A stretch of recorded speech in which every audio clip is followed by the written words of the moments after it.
Hi, I'm Annie Fitzsimmons. I'm your Washington REALTORS Legal Hotline lawyer. Today's question comes out of our Legal Hotline Mailbag. Question is, buyer broker wrote, quote, "Inspection is for informational purposes only. Buyer will not ask for any repairs," end quote. When the sale failed to close, this turned into a 3-week battle over earnest money as buyer terminated the contract via the Form 35R, the Inspection Contingency Termination Notice. There was a Form 35 in the contract. My question is, how best can buyer broker draft an offer giving buyer the ability to perform an inspection, not to ask seller to make any repairs or concessions, but to help determine if buyer wants to proceed with the transaction? Buyer's broker's intent is to draft a competitive offer while still giving buyer opportunity to look below the surface on a particular property. I'll give you a minute to pause so you can talk about this in your office meeting, and then we'll give you the answer.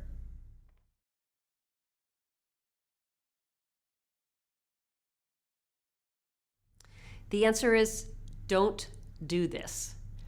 Listing brokers, the answer to this question is really directed to you. I know it was a buyer broker who asked the question.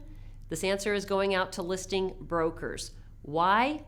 Because it is a dangerous practice from the seller's perspective to allow a buyer to conduct an informational-only inspection. I've seen informational-only inspections come up in 2 different ways. This question referenced a buyer conducting an informational-only inspection and using the Form 35 as the foundation, but indicating to seller that the buyer wouldn't ask for any concessions.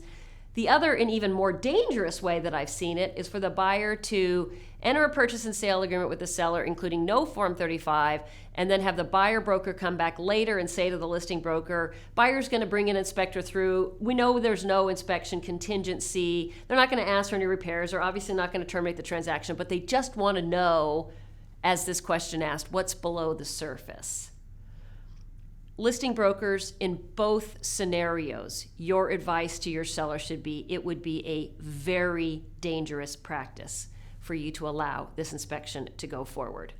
Let's look at both of them separately. In the first scenario, listing brokers, what I want your seller to know is that any limitation that buyer intends or pretends to impose upon themselves, preventing the buyer from coming back and asking the seller for concessions after the inspection's done, is a farce.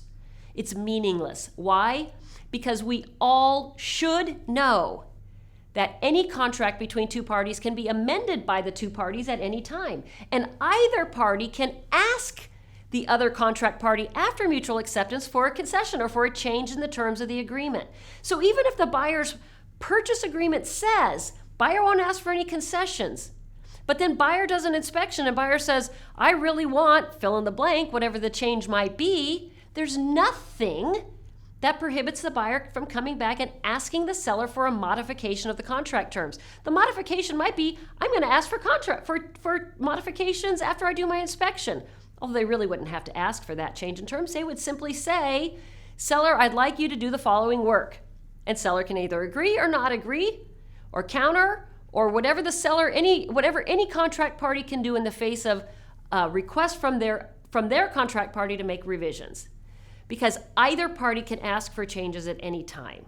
So listing brokers, do not allow your seller to enter a purchase and sale agreement believing that the buyer is prohibited from asking for concessions following an inspection. If the seller wants to make sure that the buyer doesn't have the ability to request revisions after conducting an inspection, then that buyer needs to conduct that inspection before entering mutual acceptance in the form of a pre-inspection, or not have an inspection at all. And listing brokers, I'm not encouraging you to lead your sellers to believe that they should deny a buyer an inspection contingency, because that creates a whole host of post-closing problems if buyer sues for misrepresentation. But in a market where seller might have the choice between buyers, one buyer has an inspection contingency, one buyer doesn't have an inspection contingency, if seller really wants to sell to a buyer without an inspection contingency, take the buyer without an inspection contingency. Don't allow your seller to believe that they're getting the benefit of no inspection contingency because the buyer has said, I won't ask for repairs. It's nonsensical to think that the buyer is really restricted in that scenario. Okay, moving on to the second scenario where there's no Form 35 at all and buyer simply brings an inspector into seller's home. Listing brokers do not ever let that happen. If you don't have a Form 35, you have no contractual prohibition on who buyer brings into seller's home. You have no remedy in the event buyer or buyer's inspector damages seller's home. And you have no contractual prohibition on buyer delivering a copy of buyer's inspection report to sellers. Do not allow buyer to conduct an inspection with no Form 35 in the transaction.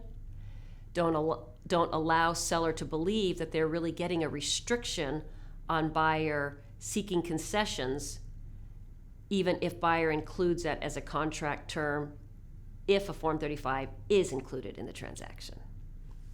All right, seemingly a simple question, fairly complicated answer. If you have questions on this topic or any other, send an email to me, Legal Hotline at warealtor.org.